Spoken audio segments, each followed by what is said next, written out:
ஒரு நிஜமான பணக்காரன் யார் தெரியுமா? வெறும் பணம் உடையவன் கிடையாது. முதல் 1.5 மணி நேரத்தை தனக்கு சுதந்திரமாக வைத்திருப்பவன் தான் ஒரு நிஜமான உயர் வாழ்க்கை வாழ்பவன். நல்லா புரிஞ்சுக்கோங்க. Middle class, upper middle class, elite அப்படிங்கறதெல்லாம் பணம் சார்ந்து கிடையாதுங்கய்யா. நம்முடைய வாழுகின்ற வாழ்க்கை முறை, இருப்பு. இல்ல காலையில 1.5 மணி நேரம் நான் எனக்காக எடுத்துக்கிட்டேன்னா ஆபீஸ் போக முடியாது, வேலை என்ன ஆகுது? அந்த வேலைக்கு போகாதீங்க. என்ன இப்பதான் உலகத்துல எத்தனாயிரம் ஆப்பர்ச்சுனிட்டிஸ் வந்துருச்சு.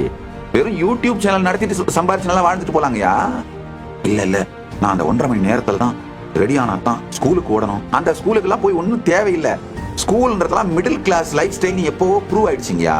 ஸ்கூல்ல மட்டும் படிச்சவன் தான் அன்எஜுகேட்டட், பணம் மட்டும் வச்சிருக்கவன் தான் ஏழை. வாழ்க்கை ஒரு மிக உயர்ந்த அனுபவம். பெருமான் நமக்கு கொடுத்திருக்கின்ற அன்பளிப்புங்கய்யா.